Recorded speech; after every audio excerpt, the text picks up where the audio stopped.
விட்டு உம்மடிதான் என் வாழ்வு, தகப்பன் மடிதான் என் வாழ்வு. எல்லோரும் எழுந்து நிற்போமா? செடியே திராட்சை செடியே கொடியாக இணைந்து விட்டு உம்மடிதான் என் வாழ்வு, தகப்பன் மடிதான் என் வாழ்வு. பாடல் எண் 64 எல்லோரும் எடுத்துக்கொள்ளுங்க. புது பாடல் பாடியிருக்கீங்களா ஏற்கனவே? சரி, புது பாடல் கற்றுக்கொள்ளுங்க. ஹல்லேலூயா. செடியே திராட்சை செடியே கொடியாக இணைந்து விட்டே உம்மடிதான் என் வாழ்வு, தகப்பன் மடிதான் என் வாழ்வு.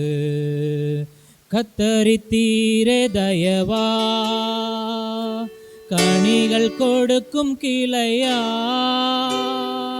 கத்தரித்தீரே தயவா, கனிகள் கொடுக்கும் கிளையா. சுத்தம் செய்தீரே இரத்தத்தா, சுகந்த வாசனையானே. சுத்தம் செய்தீரே இரத்தத்தா, சுகந்த வாசனையானே. உம்மடிதான் என் வாழ்வு, உம் மகிழ்ச்சிதான் என் உயர்வு. சொல்லுங்க, உம்மடிதான் என் வாழ்வு, உம் மகிழ்ச்சிதான் என் உயர்வு.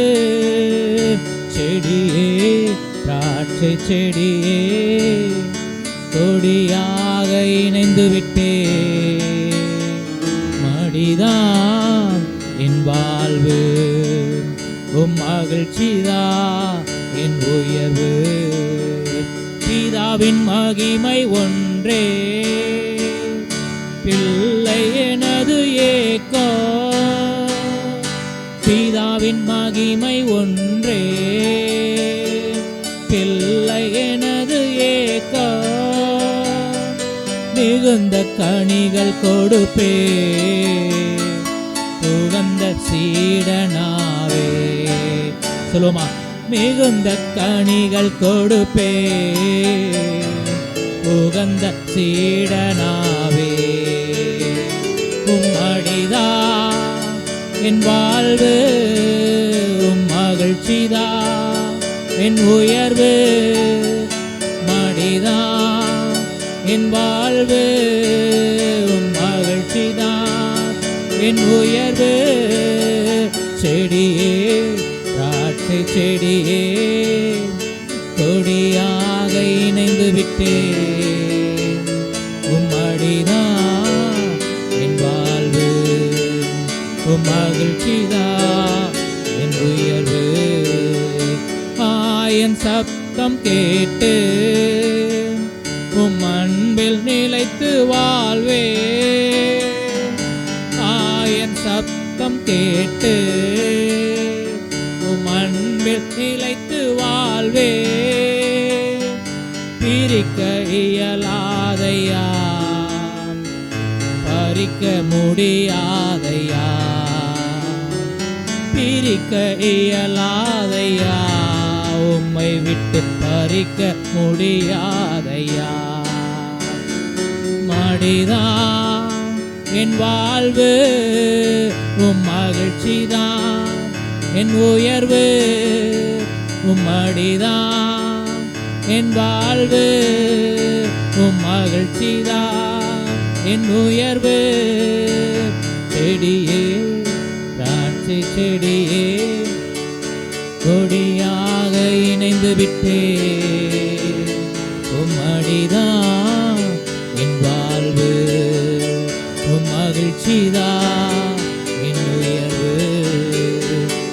கத்தரித்தீரே தயவா, கனிகள் கொடுக்கும் கிளையா.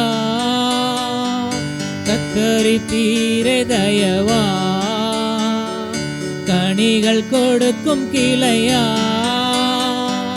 சுத்தம் செய்தீரே இரத்தத்தா, சுகந்த வாச வாசனையாலே சுத்தம் செய்தீரே இரத்தத்தா சுகந்த வாசனையாலே உம்மடிதா என் வாழ்வு மகிழ்ச்சிதா என் உயர்வு மடிதா என் வாழ்வு மகிழ்ச்சிதா என் உயர்வு செடியே திராட்சை செடியே கொடியாக இணைந்து விட்டு உம்மடிதா என் வாழ்வு மகிழ்ச்சிதா என் உயர்வு. ஹல்லேலூயா ஹல்லேலூயா. நன்றி செலுத்துகிறோம் ஆண்டவரே. நன்றி நன்றி ஆண்டவரே. நன்றி ஆண்டவரே. நன்றியோடு நாங்கள் உம்மை ஸ்தோத்திரிக்கிறோம் ஆண்டவரே. வாழ்வு தரும் அப்பா தேவனுடைய மரத்தை குறித்து எங்களோடு கூட பேசுனீரே. ஹல்லேலூயா ஹல்லேலூயா ஹல்லேலூயா. உமக்கு கொடான கொடி நன்றி ஆண்டவரே. எங்களையும் உம்முடைய தோட்டத்தில் நீர் இணைத்திருக்கிறீரே சுவாமி. உம்முடைய தோட்டத்தோடு உம்முடைய தோட்டத்திலே எங்களை வைத்து எங்களுக்கு போதிக்கிறீரே. அதற்காக உமக்கு நாங்கள் நன்றி செலுத்துகிறோம். அதற்காக உமக்கு நாங்கள் நன்றி செலுத்துகிறோம். நாங்கள் இன்னும் நாங்கள் கிட்டி சேரணும் ஆண்டவரே. இன்னும் நாங்கள் கிட்டி சேரணும் அப்பா. உம்மை அறிந்து கொள்ளணும் ஆண்டவரே. இன்னும் உம்மை பெற்றுக்கொள்ளணும் ஆண்டவரே. இன்னும் உம்மோடு நாங்கள் வளரணும் ஆண்டவரே. ஹல்லேலூயா. ஒப்பு கொடுக்கிறோம். ஒப்பு கொடுங்க பாப்பா. அப்படியே ஒப்பு கொடுங்க. இயேசுவே எங்களை ஒப்பு கொடுக்கிறோம். இயேசுவே எங்களை ஒப்பு கொடுக்கிறோம். ஹல்லேலூயா. எங்களை ஒப்பு கொடுக்கிறோம். என் தெய்வமே உம்முடைய கரத்திலே எங்களை தாழ்த்தி ஒப்பு கொடுக்கிறோம் ஆண்டவரே. தாழ்த்தி ஒப்பு கொடுக்கிறோம். ஹல்லேலூயா ஹல்லேலூயா ஹல்லேலூயா ஹல்லேலூயா. உமக்கு நன்றி செலுத்துகிறோம். நன்றி செலுத்துகிறோம். நன்றி செலுத்துகிறோம். நன்றியோடு நாங்கள் உம்மை ஸ்தோத்திரிக்கிறோம் ஆண்டவரே. நன்றியோடு நாங்கள் உம்மை ஸ்தோத்திரிக்கிறோம். உம்முடைய மேலான அன்புக்காய் உம்மை நாங்கள் ஸ்தோத்திரிக்கிறோம் ஆண்டவரே. உம்மை ஸ்தோத்திரிக்கிறோம் ஸ்தோத்திரிக்கிறோம் உம்மை ஸ்தோத்திரிக்கிறோம். துதிக்கிறோம் துதிக்கிறோம் துதிக்கிறோம். இந்த நாள் முழுவதுமாய் நீர் எங்களோடு கூட பேசுகிற காரியங்களுக்காய், நீர் எங்களுக்கு கற்றுக் கொடுக்கிற வார்த்தைகளுக்காய், பாடங்களுக்காய் நன்றி நன்றி நன்றி நன்றி நன்றி செலுத்துகிறோம் ஆண்டவரே. நன்றி செலுத்துகிறோம். இயேசுவே நல்ல ஒரு சீடனாய் நல்ல ஒரு சீடத்தியாய் நாங்கள் இருக்க எங்களை அர்ப்பணிக்கிறோம் ஆண்டவரே. அர்ப்பணிக்கிறோம். ஒப்புக் கொடுக்கிறோம். நீர் எங்களில் இருந்து நீர் செயலாற்றும்படியா எங்களை தாழ்த்தி உம்முடைய பாதத்திலே ஒப்புக் கொடுக்கிறோம். தெய்வமே நீர் எங்களோடு கூட பேசும். தெய்வமே எங்களோடு கூட நீர் இடைப்படும். எங்களுக்கு நீர் கற்றுக்கொடும் ஆண்டவரே. நீர் கொடுக்கிற ஒவ்வொரு வார்த்தைகளும் எங்களுடைய இருதயத்திலே அமர்ந்து கிரியை செய்யட்டும் ஆண்டவரே. கிரியை செய்யட்டும். ஆளுகை செய்வீராக. ஆளுகை செய்வீராக. இயேசு கிறிஸ்துவின் நாமத்தில் ஜெபிக்கிறோம் எங்கள் ஜீவனுள்ள நல்ல பிதாவே.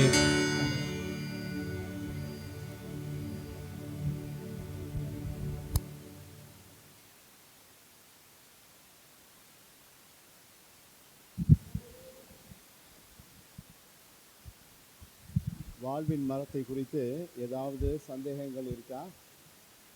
புரிஞ்சுக்கிட்டீங்களா? புரியலையா? ஆமாவா இல்லையா? ஓகே. இப்போ நான் ஒரு சில கேள்வி கேட்கட்டுமா? நீங்கள் எப்படி புரிஞ்சுக்கிட்டீங்க அப்படிங்கிறத பார்க்குறதுக்கு. Praise the lord. ஹல்லேலூயா. வாழ்வின் மரம் எங்கே இருந்தது? ஏதேன் தோட்டத்தில் எந்த இடத்துல இருந்துச்சு? தோட்டத்தின் நடுவில் இருந்துச்சு. ஓகே. தோட்டத்தின் நடுவில் அதோட சேர்ந்து இன்னொரு மரமும் இருந்தது. அந்த மரத்தோடைய பேர் தெரியுமா? சரி, ஓகே. இப்போ இந்த வாழ்வின் மரம் எங்கே இருக்குது?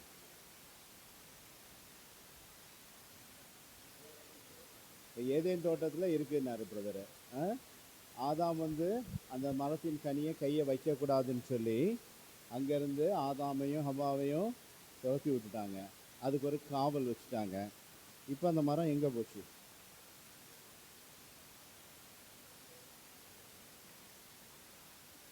ஆண்டவராகிய இயேசு, கரங்களை தட்டி நன்றி சொல்லுங்க. ஆண்டவராகிய இயேசு கிறிஸ்து வாழ்வின் மரம் அப்படின்னு சொல்லிட்டு அது ஒரு கணிப்பு. ஓகே. ஆனால் அது மரமா எங்கேயாவது காட்டப்படுதா புதிய ஏற்பாடுல? இப்போ இந்த வாழ்வின் மரத்தினுடைய இலை எப்படி இருக்கும்? அதனுடைய கனி எப்படி இருக்கும்? தெரியுமா தெரியாதா? ஓகே. திருப்பாடல்கள் 1வது அதிகாரம் எடுங்க. திருப்பாடல்கள் 1வது அதிகாரம். அதை எடுத்து வாசிங்க ஒரு ஆள்.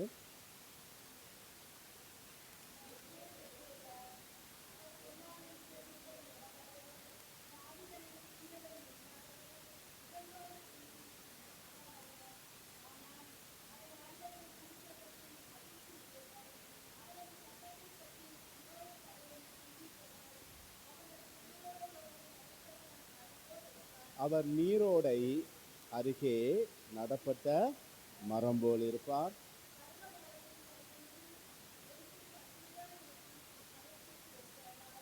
பருவ காலத்தில் பயன் தந்து என்றுமே பசுமையாயிருக்கும் அம்மரத்திற்கு ஒப்பாவார். அப்ப தாம் செய்வது அனைத்திலும் வெற்றி பெறுவார். இப்போ அதுல ஒரு மரத்தை பார்க்குறோம். அந்த மரத்துடைய குணாதிசயம் எப்படி இருக்கு? அது எப்பவுமே செழிப்பா இருக்கு, நீரோடை பக்கத்துல இருக்கு, அதனுடைய இலை எப்பவும் பசுமையா இருக்குது. சரியா? இப்போ நாம மரம் பார்க்குறோம். அந்த மரத்துல இலை எப்பவுமே பசுமையா இருக்குமா? ஏதாவது ஒரு காலத்துல அது வாடி கீழே விழும் இல்லையா? ஆனா இந்த மரம் இதனுடைய இலைகள் வாடுவதில்லை, என்றும் பசுமையா இருக்கு. திருவெளிப்பாடு 22வது அதிகாரம் போங்க. அதுல 1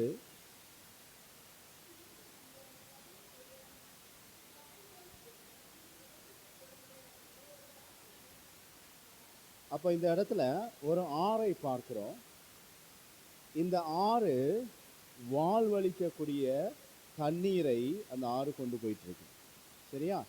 இப்போ திருப்பாடல்கள் 1 பார்த்தோம், ஒரு மரம் நீரோடை அருகே நடப்பட்டிருக்குது, அதனுடைய இலைகள் பசுமையா இருக்கு.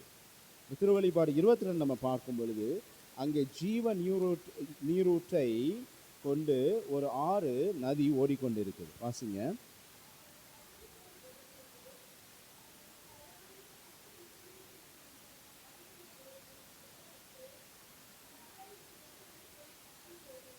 இப்போ அந்த ஆறு எங்க இருந்து ஆரம்பிக்குதுன்னு பாத்தீங்கன்னா, எங்க இருந்து ஆரம்பிக்குது? எங்க இருந்து ஆரம்பிக்குது அந்த ஆறு? நகருக்குள்ள இருந்து ஆரம்பிக்கல, நகருக்குள்ள ஓடுது. எங்க ஆரம்பிக்குது? கடவுளின் அரியணையிலிருந்து புறப்படுது. ஹல்லேலூயா, ஹல்லேலூயா. அப்ப அந்த ஜீவ நீரூற்று எங்கிருந்து புறப்படுது? ஆண்டவருடைய அரியணையிலிருந்து அது புறப்படுது. புறப்பட்டு எங்க ஓடுது? அந்த அரியணையில யார் உட்கார்ந்து இருக்கிறா? இயேசு உட்கார்ந்து இருக்கிறார். அந்த ஆறு நகரின் நடுவே ஓடுகிறது. ஓடும் பொழுது பாருங்க, வாசிங்க. ஆற்றின் இருபுறமும் வாழ்வு தரும் மரங்கள் இருந்தன. ஒரு மரம் இல்லை. இப்ப பாருங்க, ஆற்றின் 2 பக்கமும் என்ன இருக்குது? வாழ்வு தரும் மரம் இருக்குது. வாசிங்க.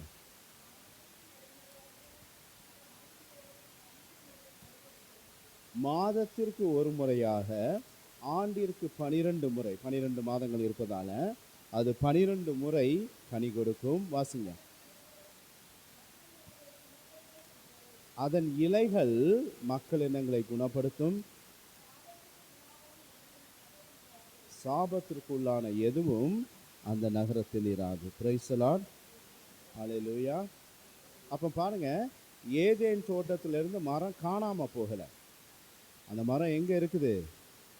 விண்ணகத்துல ஆண்டோடைய அரியணையில் இருந்து ஓடிக்கொண்டு இருக்கிற அந்த ஜீவ நீரூற்றின் இருபுறமும் இந்த மரம் இருக்குது. ஒரு மரம் இல்லை, அநேக ஜீவ மரங்கள் இருக்குது. ஹல்லேலூயா. எனவே தான் சகோதரி சொன்ன மாதிரி, இந்த ஜீவ மரத்திற்கு நீரூற்று எங்கிருந்து வருது? ஆண்டவரிடமிருந்து வருது. ஆண்டவர் சொல்றார், நானே வாழ்வு தரும் உணவு, அவரே ஜீவ தண்ணீர் இல்லையா? வற்றாத நீரை அவர் வைத்திருக்கிறார். சமாரிய பெண்ணிடம் கொடுக்கிறார், நானே ஜீவ நீர் ஊற்று அப்படிங்கிறார்.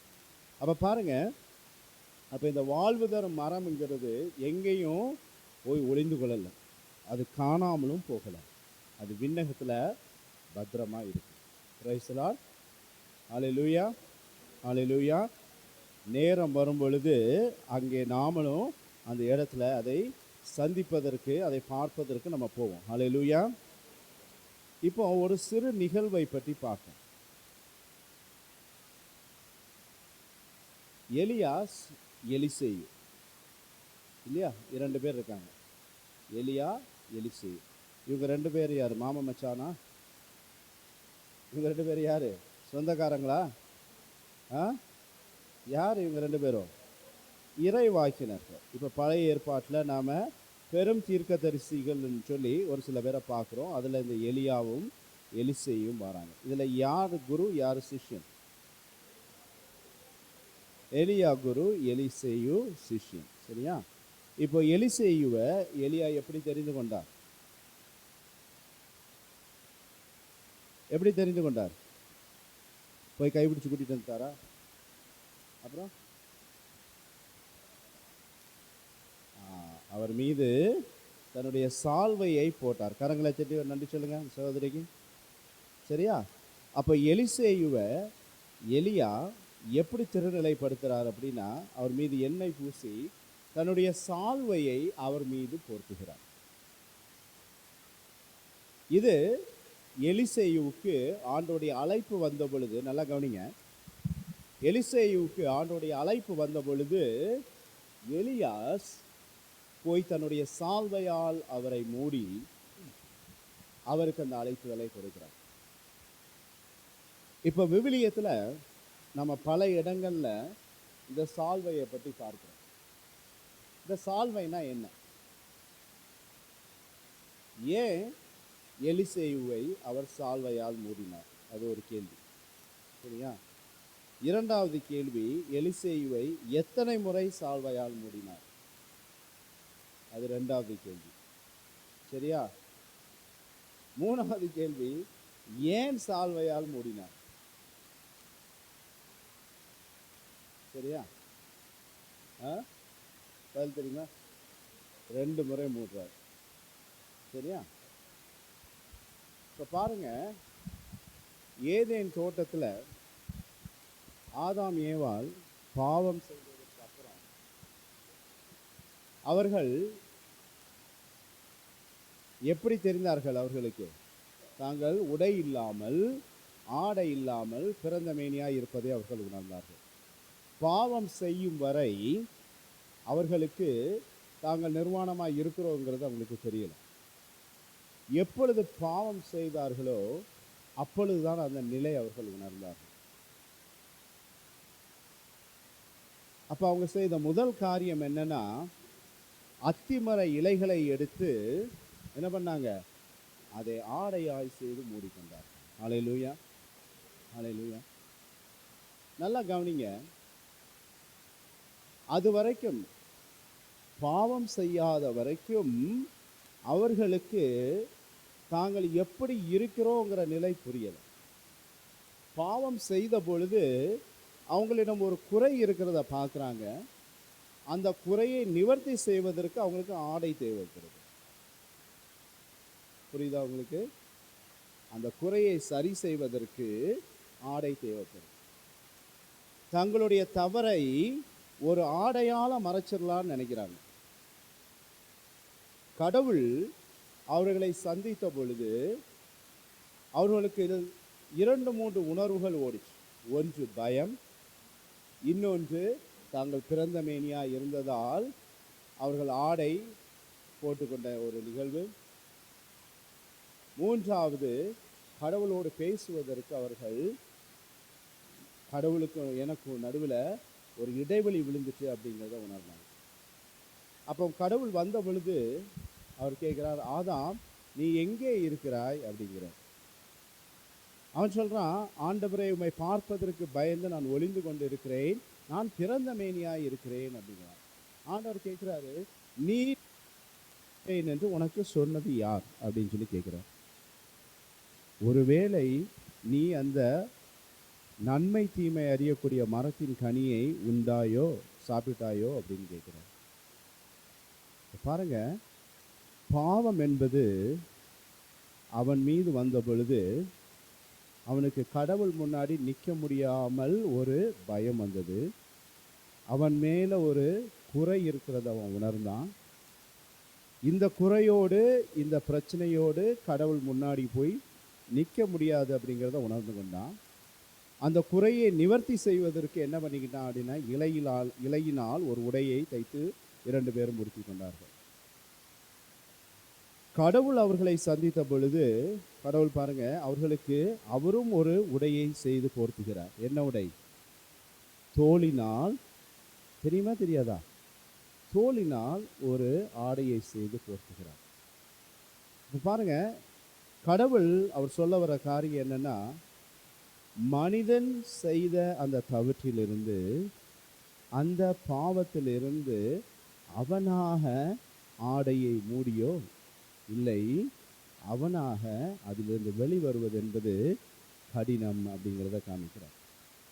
உனக்கு நான் ஆடை போர்த்தினால்தான் உன்னுடைய பாவம் நீக்கப்படும், உன்னுடைய குற்றப்பழி நீக்கப்படும், உனக்கு என்னிடம் வருவதற்கு மீண்டும் அந்த வாய்ப்பு கிடைக்குங்கிறத அவர் அந்த தோலினால் மூடிய ஆடையினால் அவர் என்ன பண்றாரு,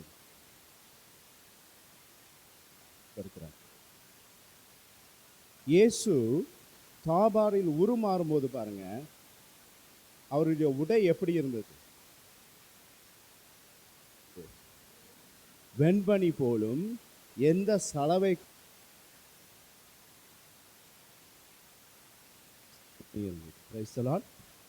ஹல்லேலூயா.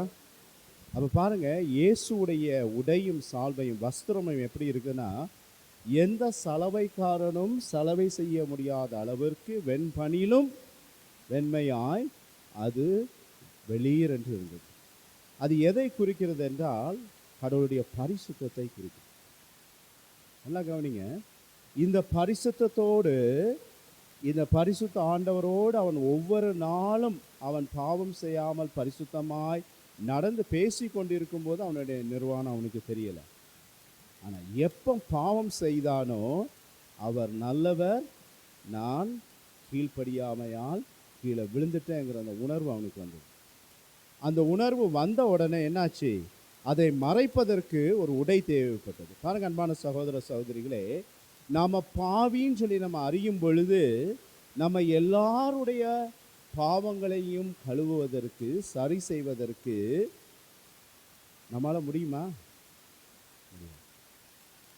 உங்களில் யார் உங்கள் சொந்த முயற்சியினால் விண்ணகம் போயிட முடியும்னு நினைக்கிறீங்க? கை தூக்குங்க பார்க்கலாம். நான் தான தர்மம் செய்கிறேன், நாள்தோறும் பூசைக்கு போகிறேன், ஆண்டுக்கு ஒரு முறை பாவ செய்யத்தினை செய்கிறேன், எல்லா திருவருட் சாதனங்களையும் நான் பெற்றிருக்கிறேன், ஏழை எளியவங்களுக்கு நற்காரியங்கள் செய்கிறேன், எல்லாம் செய்கிறீங்க. விண்ணகத்துக்கு போக முடியும்னு நினைக்கிறீங்களா? முடியுமா முடியாதா? முடியும்னு சொல்லுங்க, கை தூங்க பார்க்கலாம். அப்போ ஏன் நல்ல காரியங்கள் செய்தாலும் ஏன் விண்ணகத்திற்கு போக முடியாது அப்படின்னு நினைக்கிறீங்க?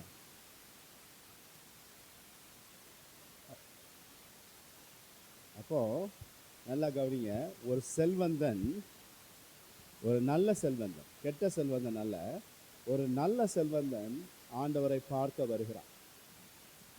அவனிடம் எல்லா வசதியும் இருக்குது, ஆனால் ஏதோ ஒன்று இல்லை. சரியா? நல்ல செல்வந்தன்னா என்ன அர்த்தம்? ஏன் அதை நல்ல செல்வந்தன் சொல்லியிருக்கணும்? அவனிடம் இருந்த பணத்தை வைத்து அவன் பல நல்ல காரியங்கள் செய்திருக்கலாம், அதனால தான் அவனை நல்ல செல்வந்தன் அப்படிங்கிறாங்க. அப்போது அதையெல்லாம் செஞ்சிருந்தும் அவனுக்குள்ள ஒரு வெற்றிடம் இருக்குது. அந்த வெற்றிடம் என்னவென்றால், அவன் ஆண்டவரை பார்த்த உடனே கேட்ட கேள்வி தான் அவனுடைய வெற்றிடம். அது என்னன்னா, ஆண்டவரே, நிலை வாழ்வை பெறுவதற்கு நான் என்ன செய்ய வேண்டும்? Price the Lord. இப்போ நான் உங்கள்கிட்ட கேட்ட அதே கேள்வி தான். நல்ல காரியம்லாம் செய்கிறோம், ஜெபம் செய்கிறோம், எல்லாமே பண்ணுறோம், ஆனால் இது எல்லாம் விண்ணகம் கூட்டிகிட்டு போயிடுமா அப்படின்னா, அந்த செல்வந்தனுக்கு உள்ள கதை தான். அவனுக்குள்ள ஒரு வெற்றிடம் இருக்குது, அதே வெற்றிடம் நமக்குள்ள இருக்கு. நல்லா பாருங்க, கடவுள் அவனுக்கு பதில் கொடுக்கிறான். நீ எல்லா கட்டளைகளையும் கடைபிடி அப்படிங்கிறார். நீங்கள்லாம் கடைபிடிக்கிறீங்களா இல்லையா? ஆமாவா இல்லையா? பிடிக்கிறீங்க. அதில் 10 கட்டளை கடைபிடிக்கிறீங்க, திருச்சபை கட்டளை, பல கட்டளைகளை கடைபிடிக்கிறீங்க. சரியா? விவிலியத்தில் கடவுள் எத்தனை கட்டளைகள் கொடுத்துருக்கிறார்? பழைய ஏற்பாட்டில் 10 தான் உங்களுக்கு தெரிஞ்சது. கத்தோலிக்க திருச்சபையில் 10 தான் தெரியும், அதுக்கு மேலே தெரியாது. 613 கட்டளைகள் இருக்குது பழைய ஏற்பாட்டில். எத்தனை கட்டளைகள்? 613 கட்டளைகள் இருக்குது. இதில் அந்த பெரும் கட்டளைகளாக 10 கட்டளைகளை நம்ம பார்க்குறோம். இது தாண்டி 600க்கும் மேற்பட்ட கட்டளைகள் இருக்கு. இதில் என்னென்ன கட்டளைங்கிறது கூட நமக்கு தெரியாது, அது முக்கியம் இல்லை. அப்போ கடவுள் சொல்கிற முதல் காரியம், நீ போய் எல்லா கட்டளைகளையும் கடைப்பிடி. அவன் சொல்கிறான், உங்களை மாதிரி சிறு வயது முதலே நான் எல்லாவற்றையும் கடைபிடித்து வருகிறேன். உடனே இயேசு என்ன பண்ணுகிறார்னா, அவனை அன்போடு பார்க்கிறார் அப்படின்னு சொல்லி விவிலியம் சொல்லுது. அவனை கோபத்தோட பார்க்கல, அவனை அன்போட பார்க்கிறார். பார்த்துட்டு அவன்கிட்ட சொல்றாரு, உன்கிட்ட இன்னும் ஒன்று குறைவா இருக்குது. அது என்ன அப்படின்னா, உன்னிடம் இருக்கும் எல்லாவற்றையும் நீ வச்சு ஏழைகளுக்கு கொடுத்து விட்டு என்னை பின் செல் அப்படிங்கிற. அவன் முகவாட்டத்தோடு அங்கிருந்து நகர்ந்து போனான். இது நடக்கும்போது அங்க அவனுடைய சீடர்களும் இருக்கிறாங்க.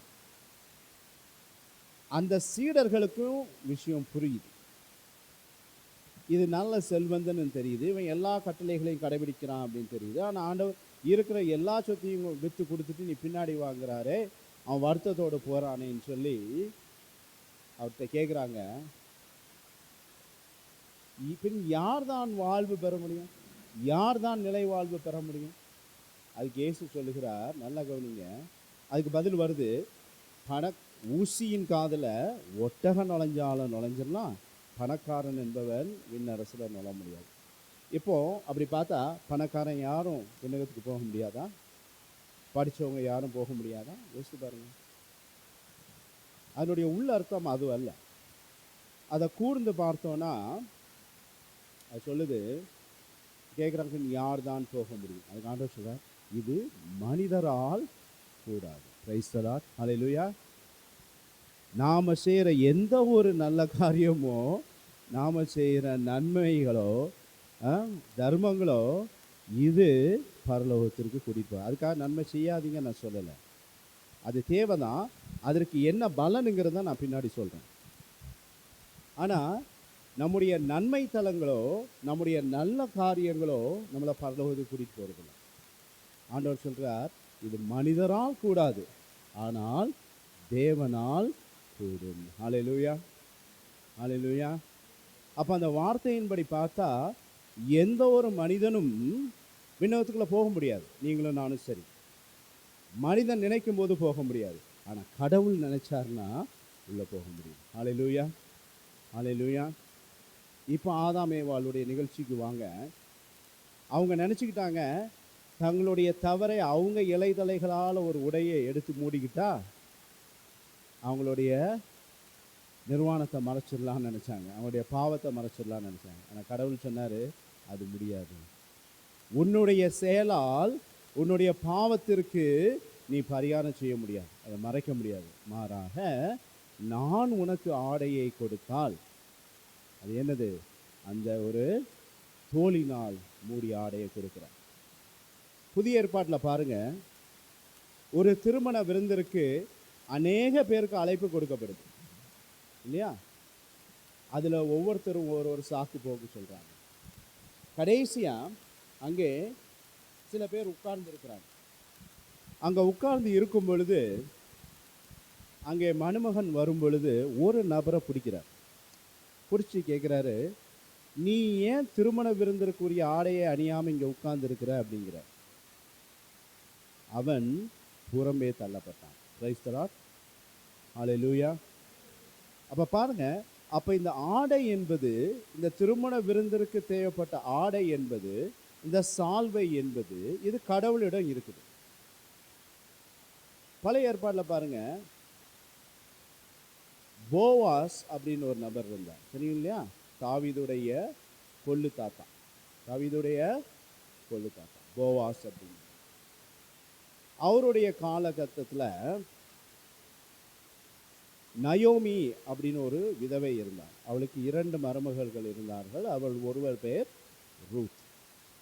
இவள் யூதேயா நாட்டிலிருந்து பஞ்சம் பிழைப்பதற்காக மீதியான நாட்டுக்கு போகிறார்.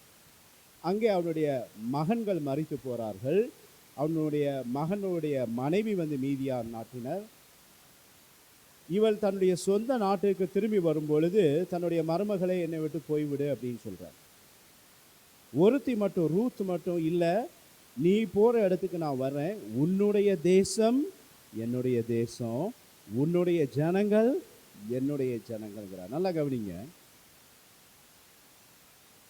இங்கே வந்த இடத்துல போவாசனுடைய வயல்வெளியில் தானியங்களை பிறக்குவதற்காக அவள் போகிறார். யூத கலாச்சாரம், யூத கலாச்சாரத்தில் ஒரு பெண், அவளுக்கு குழந்தைகள் இல்லை, அவளுக்கு வாரிசு இல்லை என்றால் அவள் புறம்பே தள்ளப்பட்டாள்.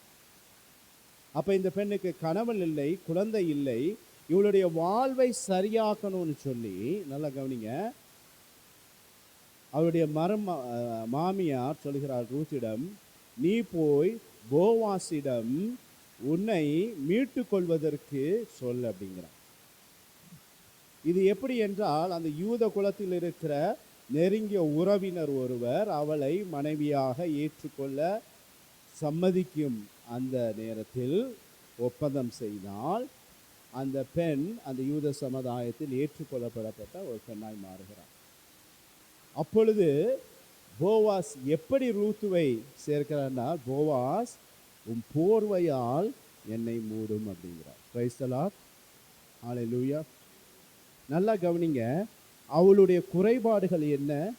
கணவன் இல்லை, குழந்தை இல்லை, கைவிடப்பட்டிருக்கிறாள், அனாதைன்னு சொல்ல முடியாது, கைவிடப்பட்டிருக்கிறாள், வாழ்வியல் ஆதாரத்துக்கு கஷ்டப்படுகிறாள். அவளுடைய நிலையை மாற்றுவதற்கு என்னை போர்வையால் மூடுமையா அப்படிங்கிறார். Price the Lord. பாருங்க, நம்முடைய குறைகள் எல்லாவற்றையும் மூடுவதற்கு, நிவர்த்தி செய்வதற்கு கடவுள் அவர் சால்வைங்கிற ஒரு அடையாளத்தை கொண்டு வருகிறார். அப்ப இந்த சால்வை மேலே போர்த்தப்படும் பொழுது நம்முடைய குறைகள் எல்லாம் நீக்கப்பட்டு நாம் பரிசுத்தவான்களாய் மாற்றப்படும். சகோதரரோடு சேர்ந்து ஒரு வசனம் வாசிச்சீங்க திருவெளிப்பாடுல, அவர்கள் தங்களுடைய ஆடைகளை வெண்மையாக்கி கொண்டார்கள் அப்படின்னு, இல்லையா? எப்படி வெண்மையாக்கி கொண்டாங்க? செம்மறியின் இரத்தத்தில் தோய்த்து வெண்மையாக்கி கொண்டார்கள். ஹல்லேலூயா, ஹல்லேலூயா. இப்போ இரத்தத்தில் ஒரு துணியை முக்கினா அது என்ன கலரில் இருக்கும்? சிவப்பு கலரில் இருக்கும். ஆனால் இங்கே அந்த இரத்தத்தில் அந்த ஆடையை முக்கி எடுக்கும் பொழுது அது வெண்ணிறமாக இருக்கும்.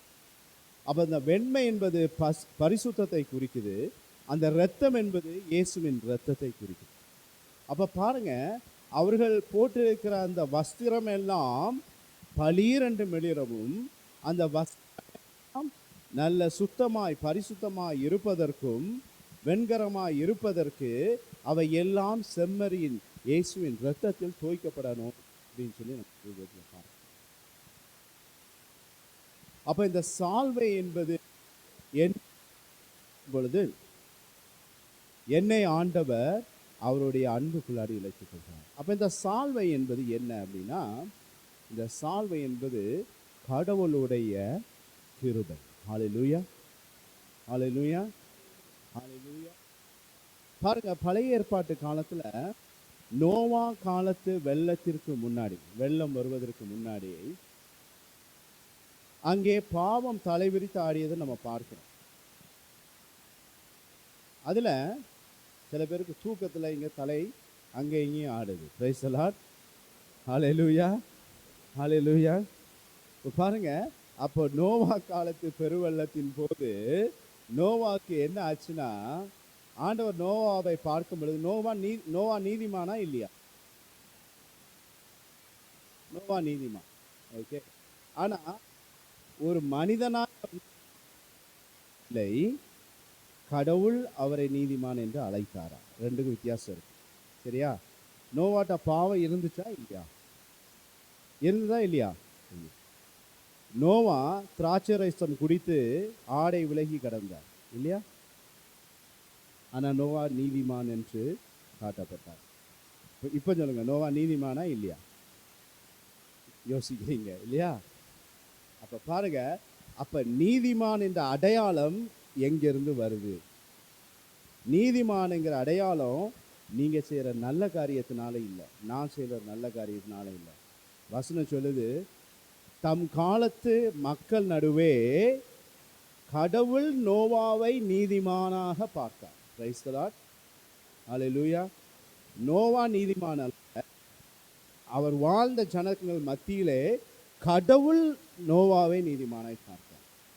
இன்னைக்கு நம்ம பார்த்தோம், யோபுட்டையும் பாவங்கள் இருந்தது, குற்றம் இருந்தது. ஆனால் யோபுவை ஆண்டவர் பெருமையாக பேசினார். நோவாவிடம் தவறுகள் இருந்தாலும் நோவாவை கடவுள் நீதிமானாய் பார்த்தார். அதே 6வது அதிகாரத்தில் நம்ம பார்க்கிறோம், வசனம் சொல்லுது, ஆண்டவருடைய கண்களில் நோவாவுக்கு தயவு கிட்டியது. அல்லேலூயா, அல்லேலூயா, அல்லேலூயா. பாருங்க, ஆண்டவருடைய கண்களில் நோவாவுக்கு தயவு கிட்டியது. நோவாவுக்கு ஆண்டவருடைய தயவு கிட்டியதால் அவர் நீதிமானாக பார்க்கப்பட்டார். அல்லேலூயா, அல்லேலூயா. அவர் நீதிமான் அல்ல, கடவுளுடைய கிருபை தயவு எப்போது அவர் மீது பட்டதோ அப்பொழுது அவர் நீதிமானாக பார்க்கப்பட்டார். Price the Lord. எனவேதான் இப்போ பாருங்க, நல்ல செல்வந்தன் கதைக்கு வாங்க. கடவுள் சொல்றாரு, இது மனிதரால் கூடாது, ஏன்னா மனிதர் எல்லாம் திருக்கு பிடிச்சவன், ஆனா இது தேவனால் கூடும். எப்படின்னா, கடவுளுடைய கண் பார்வையில் கிருபை பெறும்பொழுது, தயவு பெறும்போது தான் நாம நீதிமானாய் பார்க்கப்படுகிறோம். ஹல்லேலூயா, ஹல்லேலூயா, ஹல்லேலூயா. அப்ப பாருங்க, இந்த சால்வை என்பது வெளியரங்கமாக ஒரு உடை போல தெரிந்தாலும் இந்த சால்வை என்பது ஒரு சாதாரண வஸ்திரம் கிடையாது. இது கடவுளுடைய ஒரு கிருபை. ஹல்லேலூயா. அதாவது இந்த வசனம் ரொம்ப நேரமாக சொல்லக்கூடாதுன்னு நினச்சிட்டு இருக்கேன், ஆனால் இப்போ சொல்கிறேன். அதாவது ஒரு தீர்க்கதரிசிக்கு, புரியுதா, அவனுக்கு இடர்கள் வெளியே இருந்து வராது. அது தன் மக்களும் தன் ஜனங்களும் தன் சொந்த ஊரும் தான் இடரெல்லாம் இருக்குது. அதாவது எங்கள் மாமியார், புரியுதா? அதனால சொல்கிறேன், இதை காலையிலேருந்தே இந்த வசனத்தை வாய் வரைக்கும் வருது, ஆனால் ஆண்டவர் கட்டு போடுறாரு. இவன் 3வது இடம் எனக்கு முடியல, அதனால சொல்கிறேன். ஹல்லேலூயா, பிரைஸ் தி லார்ட். அப்போ பாருங்க, எங்கே விட்டோம்,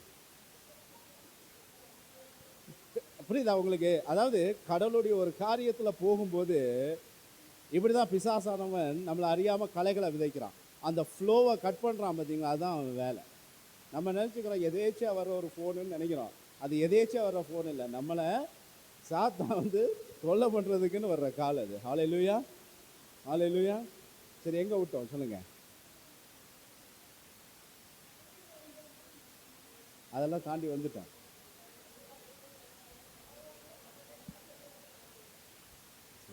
சரி, விட்ட இடத்துல எங்கேயாவது பிடிக்கலாம்.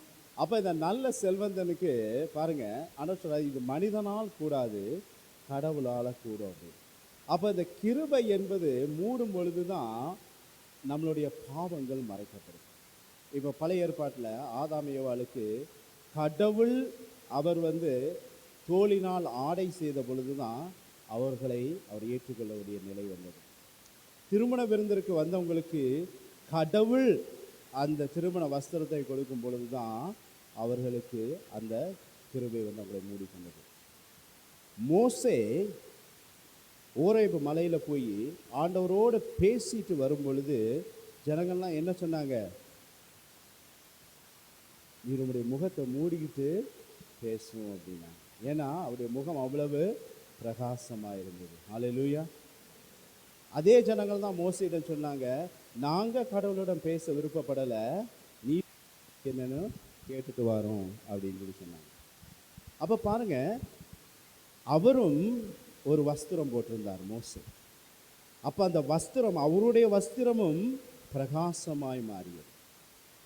நான் பாருங்க, இயேசுவோடு பேசி கொண்டிருந்த நபர்கள் எலியாவும் மோசேயும், அவருடைய வஸ்திரமும் பளிரென்று அங்கே பிரகாசமாக இருந்தது. அப்போ இந்த சாவு என்பது ஆண்டவருடைய கிருபை. எகிப்து தேசத்தில் இருந்து அவர்கள் கானான் நாட்டிற்கு கடந்து போகும் பொழுது எப்படி கடந்து போனாங்க? பாலைவனம் வழியாக போனாங்க. பாலைவனத்தில் வெயில் அடிக்குமா அடிக்காதா? சூடு இருக்குமா இருக்காதா? எப்படி உஷ்ணத்தை தாங்கி கொண்டாங்கன்னு நினைக்கிறீங்க? மேகமாய், அவர் மேக ஸ்தம்பமாய் அவர் என்ன பண்ண, அந்த மேக ஸ்தம்பம்ங்கிறது நம்ம நினைக்கணும் முன்னாடி போன ஒரு தூண் கிடையாது. அவர்கள் மீது ஆண்டவர் மேகமாய் நல்ல கூடாரம் அடைச்சு நின்னார். ஹல்லேலூயா, ஹல்லேலூயா. ஆண்டுடைய கிருபை என்பது அவர்கள் மேலே இருந்தது. இன்றைய நாட்களில் நீங்கள் யூத திருமணத்திற்கு போனீங்கன்னா, யூத திருமணத்தில் நம்ம திருமணங்களே நம்ம பார்க்குறோம், ஷாமியானோன்னு சொல்கிறோம். மணமகனையும் மணமகளையும் ஒரு கூரைக்கு கீழே நிற்க வைக்கிறாங்க. அந்த கூரைக்கு ஹுப்பா அப்படின்னு சொல்கிறாங்க. அந்த ஹுப்பாவுடைய அடையாளம் என்ன என்றால், பழைய ஏற்பாட்டு காலத்தில் எப்படி இந்த இஸ்ராயேல் ஜனங்கள் பாலைவனத்தில் நடந்து போன போது ஆண்டவர் மேகஸ்தம்பமாக அவர்களை அடைத்து கொண்டாரோ, அதே போல் அந்த நிகழ்வை, அந்த மேகத்தை ஹுப்பா அப்படின்னு சொல்கிறாங்க. அதே நிகழ்வை திருமணங்களில் கொண்டு வராங்க. ஆண்டவருடைய கிருபை அவர்களை அடைச்சி நிற்கணும் அப்படின்னு. ஹல்லேலூயா, ஹல்லேலூயா. அப்போ பாருங்க, இந்த வஸ்திரம் என்பது இது கடவுள் நமக்கு கொடுக்கும் ஒரு அடையாளம். இந்த வஸ்திரம் யார் யாருக்கெல்லாம் கொடுக்கப்படுதோ அவர்கள் தான் விண்ணகத்துக்குள்ள போறாங்கன்னு நம்ம திருவெளிப்பாடில் பார்க்குறோம். இவர்கள் யார் என்றால், இவர்கள் தங்களுடைய வஸ்திரத்தை செம்மறியின் இரத்தத்தில் தோய்த்து வெண்மையாய் மாற்றி கொண்டவர்கள். ஹல்லேலூயா, ஹல்லேலூயா. இப்போ நம்ம எலிசா கதைக்கு போவோம், சரியா? 2 ராஜாக்கள் 2வது அதிகாரம். எலியாவும் எலிசேயும் நடந்து போறாங்க. எலியா விண்ணகம் போக வேண்டிய நேரம் வந்தாச்சு. எலிசா எலியாவிடமிருந்து பிரிய வேண்டிய நேரம் வந்தாச்சு. இப்போ பாருங்க, அங்கே என்ன நடக்குது பாருங்க. வாசிங்க, 1வது அதிகாரத்தில் 1ஆம் வசனத்தை வாசிங்க.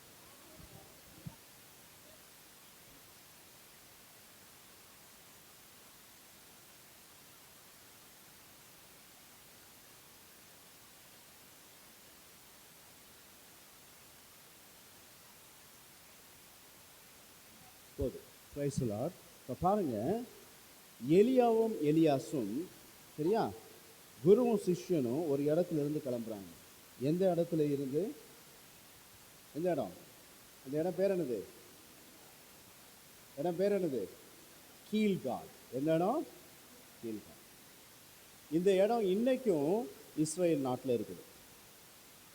இப்போ நீங்கள் தென் மாவட்டத்துக்கு வந்தீங்கன்னா, இப்போ இங்கே பார்த்தீங்கன்னா, இப்போ அவரை எடுத்துக்கிறோம். அவர் எலிசா, நான் எலியா வச்சுக்கிறோம். நாங்கள் 2 பேரும் நடந்து போகிறோம். நாங்கள் கன்னியாகுமரியில் பயணத்தை ஆரம்பிக்கிறதா, நாகர்கோயிலில் பயணத்தை ஆரம்பிக்கிறதா? யார் முடிவு பண்ணுறது சொல்லுங்க? எலியா முடிவு பண்ணுறாரா, கடவுள் முடிவு பண்ணுறாரா? பாருங்க, ஏன் அவர்கள் கீழ்காலில் தங்களுடைய பயணத்தை ஆரம்பித்தார்கள்? கீழ்கால் என்றால் சக்கரம் என்று பொருள். என்னது? என்ன பேரு? சக்கரம். சக்கரம் ஒரு இடத்துல சும்மா நிற்குமா? கீழே போட்டால் கிடக்கும், படுத்து கிடக்கும். ஒரு வண்டியில் மாட்டியாச்சுன்னா என்ன பண்ணும்? உருண்டா என்ன நடக்கும்? ஒரு இடத்துல வண்டி நிற்குமா? நிற்காதா? ஓ, இன்னைக்கு நாம் ஒரு இடத்துல இருந்து இன்னொரு இடத்துக்கு போகணும்னா ஒரு வண்டியில் சக்கரம் என்பது ஒரு முக்கியமான ஒரு இதாக இருக்குது. சக்கரம் இல்லைன்னா வண்டி நகராது. அன்பான சகோதரர்களே, கிறிஸ்துவ வாழ்க்கையில் நாம் முன்னேறி போகணும்னா நம்முடைய கால்களில் சக்கரம் இருக்குது. பிரைஸ் தி லார்ட், ஹல்லேலூயா. எலிசாவும் எலியாவும் ஏன் கீழ்காலில் பயணத்தை ஆரம்பித்தாங்கன்னா, அதனுடைய முதல் காரணம் அந்த இடத்தின் பேர் சக்கரம்.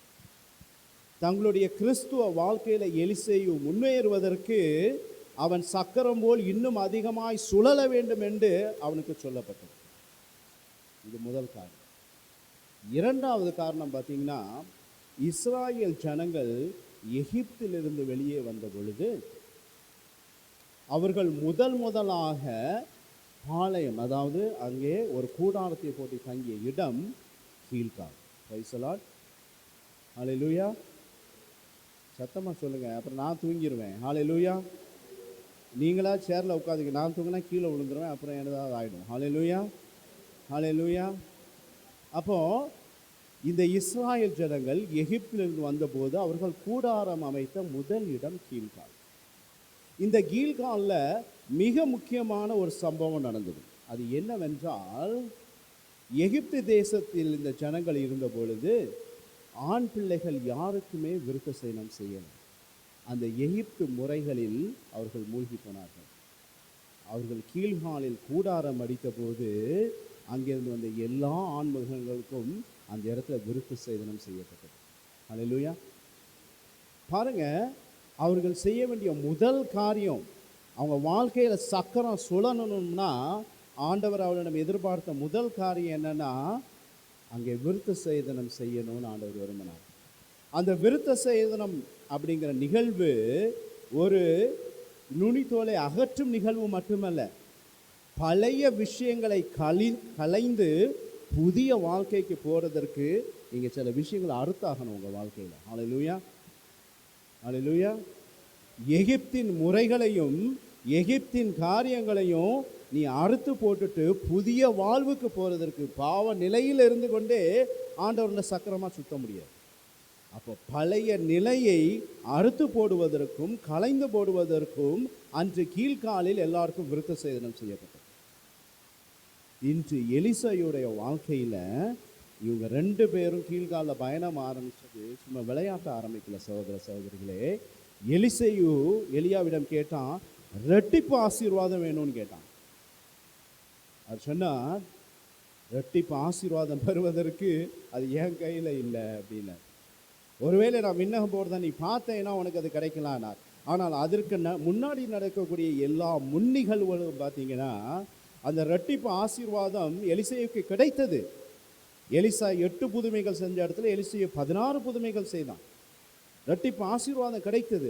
ஆனால் அதை கிடைப்பதற்கு அவன் செய்ய வேண்டிய காரியங்கள் அநேகம் இருந்தது. அவன் என்ன பண்ணான்னா, சால்வை முதலாக அவன் மீது போர்த்தப்பட்ட பொழுது தன்னிடம் இருந்த எல்லா எருதுகளையும் ஏரையும் என்ன பண்ணான், உடைச்சு போட்டான், மாட்டை கொன்னான், தர்மம் பண்ணான், எல்லாத்தையும் விட்டு அவன் கலைந்து வந்தான். பழைய வாழ்க்கைக்கு திரும்பி போகக்கூடாதுன்னு சொல்லி அவனிடம் இருந்த எல்லாவற்றையும் விட்டு அவன் திரும்பி இங்கே வந்தான். அதை விடுவதற்கு நேரம் எடுத்துக்கொண்டான். ஆனால் எப்போ போகணும்னு முடிவு பண்ணிட்டானோ அப்போ அவன் பழைய காரியங்களை இனி வாழ்க்கையில் வைத்து கொள்ளக்கூடாதுன்னு எல்லாத்தையும் ஓரங்கட்டினான். கீழ்காலில் ஆண்டவர் சொன்னார், எகிப்திலிருந்து வந்த ஜனங்களுக்கு உன்னுடைய எல்லா பழைய முறைமைகளையும் நீங்கள் மாற்றி ஆகணும். என்னோடு போல் சக்கரம் போல் இந்த கீழ்காலிலிருந்து நீ சுழண்டு முன்னேறணும், கானான் தேசத்துக்கு போகணும், வாக்களிக்கிற நாட்டுக்கு நீ போகணும் என்றால் நீ உன்னுடைய பழைய காரியங்களை இங்கே நீக்கி போடணும். Praise the lord. Hallelujah, hallelujah. அப்போ பாருங்க, அடுத்தால என்ன நடக்குதுன்னா, கீழ்காலிலிருந்து அடுத்தால ஒரு இடத்துக்கு போகிறாங்க. அந்த இடம் பேர் என்னது? பெத்தேல். நான் கூட நீங்கள் இதில் பார்த்து ஹல்லேலூயா, ஹல்லேலூயா. ஒருவேளை அந்த வீட்டில் இருக்கிறவங்களும் நம்ம செய்தியை கேட்டுட்ருக்காங்களோ அப்படின்னு நினச்சேன். ஏன்னா அந்த வீட்டுக்கும் பெத்தேல் தான் பேர்.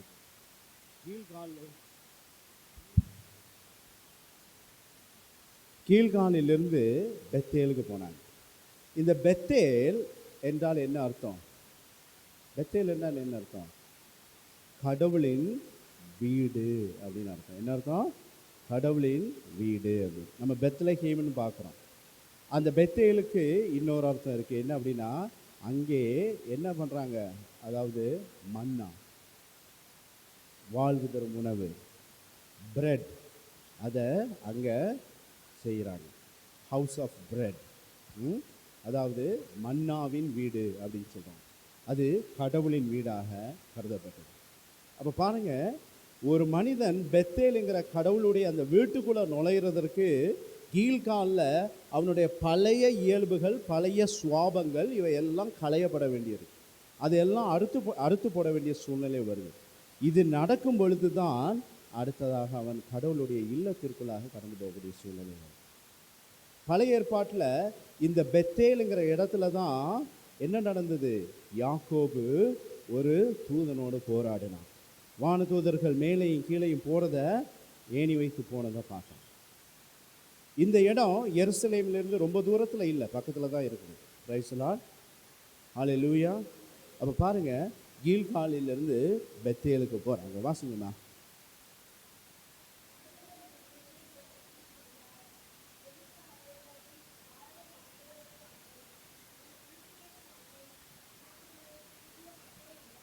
அப்போ ஒவ்வொரு முறையும் எலிசையிடம் நீங்கள் இரு, நீ என் கூட வர வேண்டாம், என் கூட வர வேண்டாம்னு சொல்லும்போதும் அவர் இல்லை இல்லை உமா கூட வரேன் அப்படின்னு சொல்லி கூட போயிட்டே இருக்கிறார்.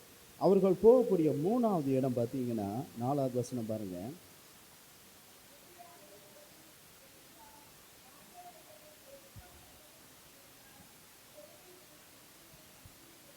பாருங்க, அவங்க போற அடுத்த நகரம் எங்க? எரிக்கோ. எரிக்கோ நீங்க பழைய ஏற்பாட்டில் பார்த்துருப்பீங்க இல்லையா? அவர்கள் யோர்தானை கடந்த போது எரிக்கோவை சுற்றி வந்து எக்காலத்தை ஊதிய பொழுது மதில்கள் இடிந்து விழுந்தன.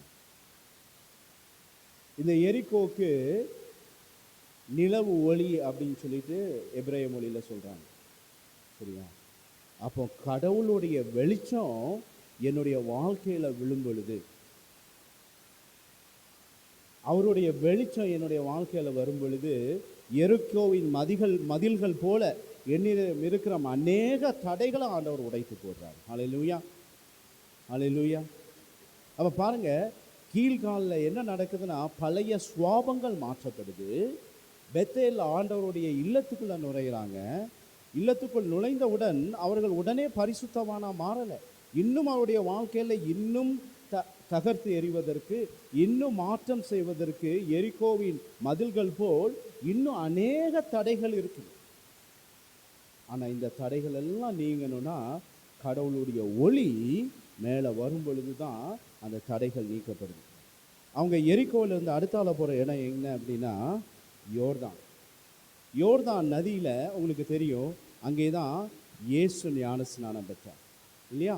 யோர்தான் நதியில தூய ஆவியானவர் இறங்கி வந்ததை பார்க்கிறோம்.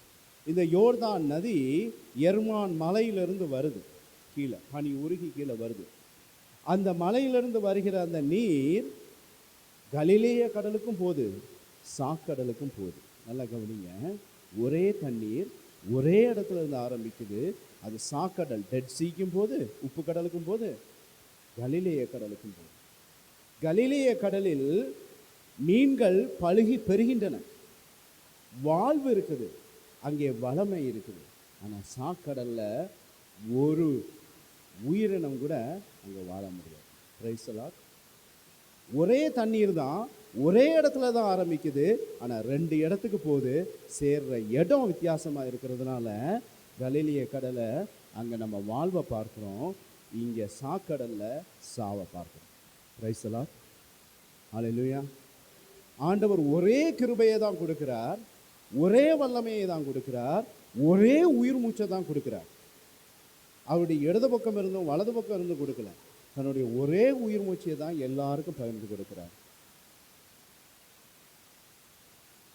அங்க அவருக்கு உயிர் ஊசலாடிட்டு இருக்கு. பிரைஸ் தி லார்ட், ஹல்லேலூயா.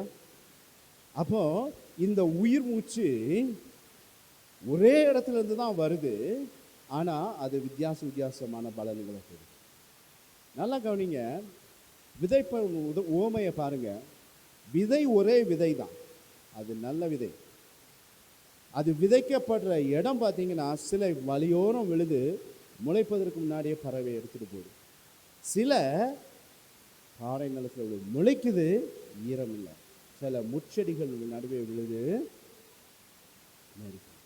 ஆனால் சில விதைகள் நல்ல நிலத்தில் விழுது. நல்லா கவனிங்க, நல்ல விதை நல்ல நிலத்தில் விழுது, ஆனால் எல்லா விதையும் 100% பலனை கொடுக்கிறது. ஒரே விதை ஒரே நிலம், ஆனால் பலன் வித்தியாசமாக. சில 30 கொடுக்குது, சில 60 கொடுக்குது, சில தான் 100 கொடுக்குது. இயேசு அவர் தாளந்து உவமையில் சொல்லுகிறார், ஒருத்தனுக்கு 1 கொடுத்தார், அவன் என்ன பண்ணான்? 2 கொடுத்தார், அவன் என்ன பண்ணான்? எத்தனையா மாற்றினான்? இன்னொருத்தனுக்கு 5 கொடுத்தான், அவன் எத்தனையா மாற்றினான்? ஆண்டவர் சொன்னார், நன்று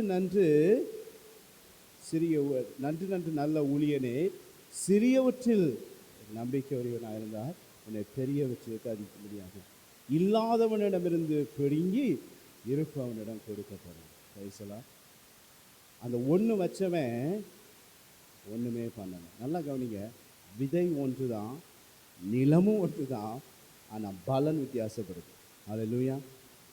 ஏன்னா ஆண்டவருடைய விதை என்பது நமக்குள்ள வர்றது முக்கியம் இல்லை, அவருடைய கிருபை என்ன மூடுறது முக்கியம் இல்லை, ஆனால் நான் எப்படி பலன் கொடுக்க போகிறேன் அப்படிங்கிறது முக்கியம். அல்லேலூயா. அப்போ ஆண்டவர் சொல்கிறார், வாழ்வும் சாவும் அவனவன் அதிகாரத்திலும் அவனோட வார்த்தையிலும் இருக்குது அப்படிங்கிறார். அவர் கையில் இல்லை, நம்ம கையில் தான் அது இருக்குது. Praise the Lord. இப்போ பாருங்கள், நல்லா கவனிங்க. இப்போது இந்த நல்ல நிலத்தில் விழுகிற விதைகள் எல்லாமே நல்லதாக பலன் கொடுக்கறது, வித்தியாசமாக கொடுக்கும். அப்போ இந்த நல்ல செல்வந்தனும் அவன் விண்ணகத்திற்கு போக முடியாது, கிருபை வந்தால் தான் போக முடியுங்கிறார். அப்போ இந்த கிருபை என்னை மூடுவதற்கு நான் என்ன செய்யணும் அப்படிங்கிறது ஒரு கேள்வி. சரியா? அப்போ எது தெளிவாகுதுன்னா, விண்ணகத்திற்கு போவது மனித செயல்களால் முடியாது அப்படின்னு தெரியும், கிருபை இருந்தால் உள்ளே போக முடியும்னு தெரியும். அப்போ ஆண்டுடைய கிருபையை எப்படி பெற்றுக்கொள்வது? சரியா? அது இதுக்கு வர்றதுக்கு முன்னாடி இந்த எலியாவோட இந்த இதை முடிச்சிடும். அப்போது என்ன நடக்குதுன்னா, யோர்தானை கடந்து போகிறாங்க. யோர்தானை கடந்து போகும் பொழுது, சரியா, இப்போ 11வது வசனம் வாசிங்க. ஒரு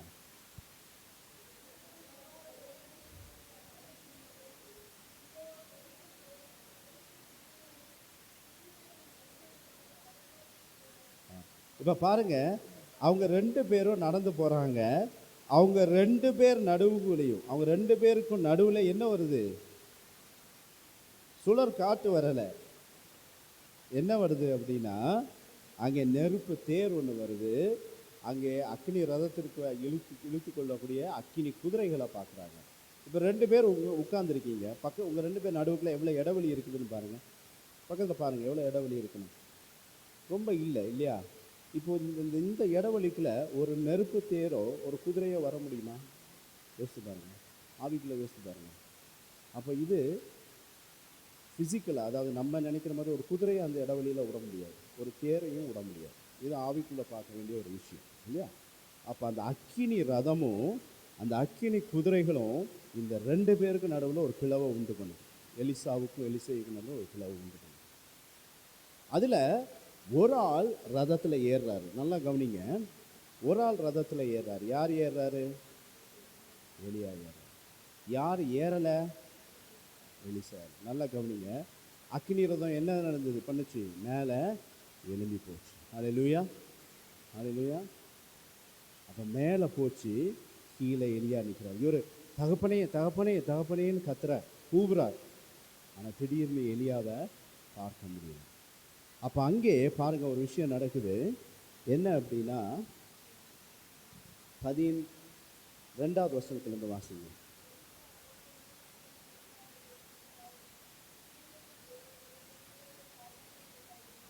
போதும் போதும், நீங்கள் வாசிங்க. 13வது வசனம் வாசிங்க.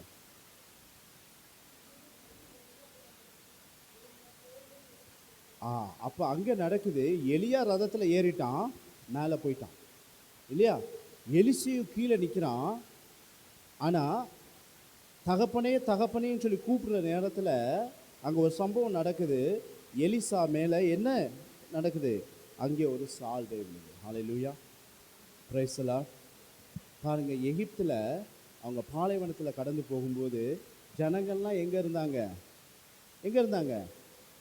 எங்கே இருந்தாங்க? வானத்தில் இருந்தாங்களா, தரையில் இருந்தாங்களா? தரையில் இருந்தாங்க. கடவுள் எங்கே இருந்தார்? மேலே இருந்து கூடாரத்தை போட்டார். ஹல்லேலூயா. இப்போ இந்த ரூமில் இந்த கூடாரம் உங்கள் காலுக்கு கீழே இருந்ததுன்னா என்ன ஆகும்? இந்த கூடாரம் மேலே கூரை இருக்குல்ல, இந்த கூரையை எடுத்து உங்கள் காலுக்கு கீழே போட்டால் எப்படி இருக்கும்? கூரையே இல்லாமல் ஆயிரும்ல. அப்போ மழை விழுந்தால் உங்களை பாதிக்குமா? பாதிக்கும். வெயில் அடித்தா பாதிக்குமா? இப்போ கூடாரம் மேலே இருந்தால் தான் அது உங்களுக்கு பிரயோஜனம். இப்போ பாருங்கள், கடவுளுடைய கிருபை என்பது நம்ம மேலே வரணும்னா நான் கீழே நிற்கணும், தாழ்ச்சியில். அல்லேலூயா, அல்லேலூயா. நான் தரையில் கால் பதித்து நிற்கணும். அப்போ ஆண்டவர் அப்பதான் என்ன பண்றாரு, மேலே இருந்து எனக்கு கூடாரம் போட்டார். இங்க பாருங்க, எலியாசுடைய வாழ்க்கையை முடிஞ்சிருச்சு. அவன்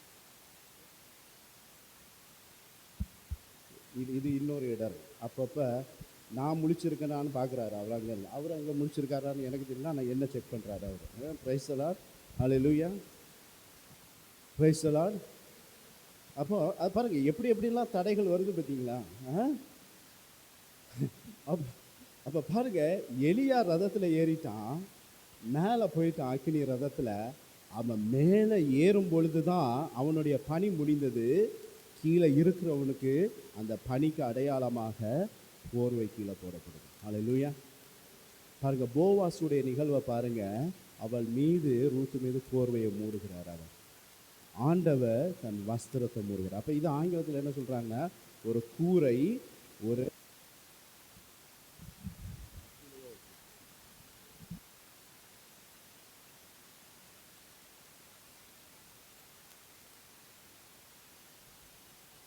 என்ன பண்றாங்க அப்படின்னா, என்ன பண்றாங்கன்னா, அந்த கிருபை, அந்த சால்வை அப்படின்னா, அப்போதான் நான் அவருடைய இரக்கத்தால மூடப்படுறேன். ஹல்லேலூயா, ஹல்லேலூயா. அப்போ நான் தாழ்ச்சியோட இருக்கும் பொழுதுதான் கடவுளுடைய கிருபை என்ன மூடும். ஹல்லேலூயா, ஹல்லேலூயா. இப்ப பாருங்க, எலிசேயு என்ன பண்றான் அப்படின்னா, அந்த சால்வையை எடுத்து திருப்பி போகும்போது யோர்தானை அடிக்கிறான். தண்ணி பிளந்துருச்சு. அவங்க முதல்ல போகும்போதும் அடித்தாங்க, தண்ணி ரெண்டாக பிரிச்சு. இப்போ அவருடைய பயணம் பார்த்தீங்கன்னா ரிவர்ஸில் போகுது. அவங்க ஆரம்பித்தது இங்கே கீல்காலில் ஆரம்பித்தாங்க, பெத்தேலுக்கு போனாங்க, எரிகோக்கு போனாங்க, அப்புறம் யோர்தானுக்கு போனாங்க.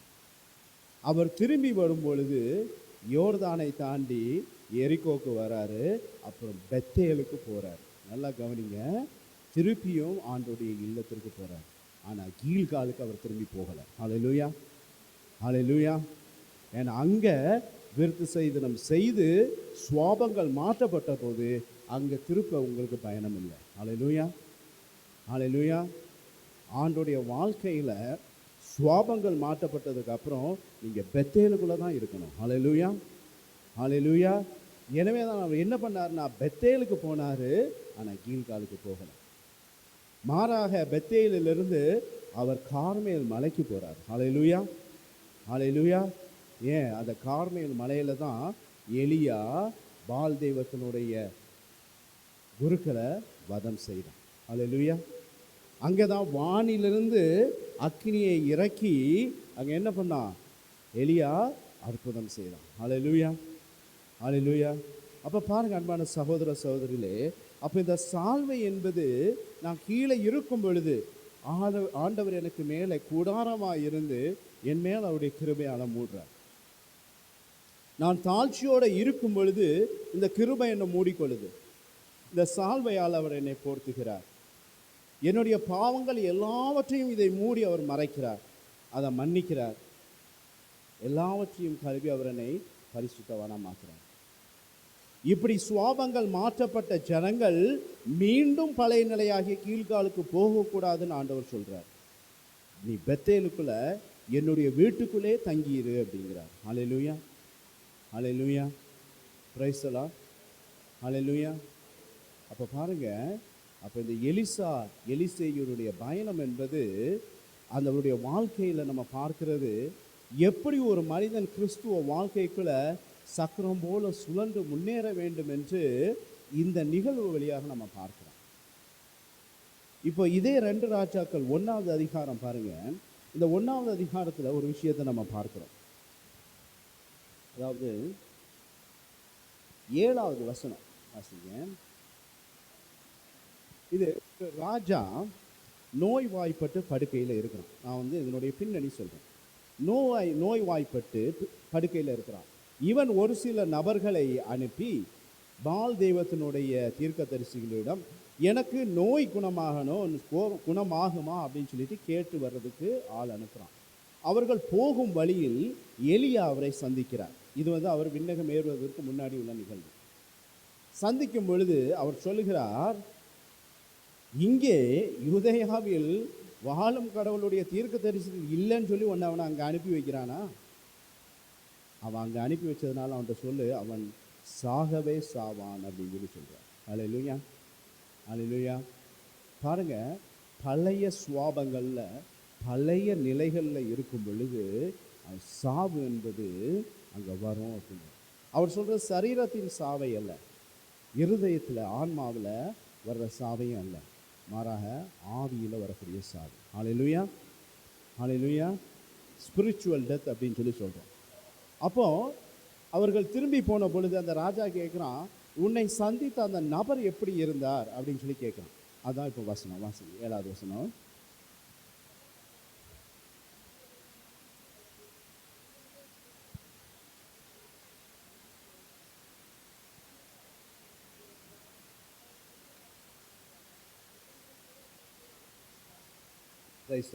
பாருங்க, இந்த மனிதன் எப்படி இருந்தானா?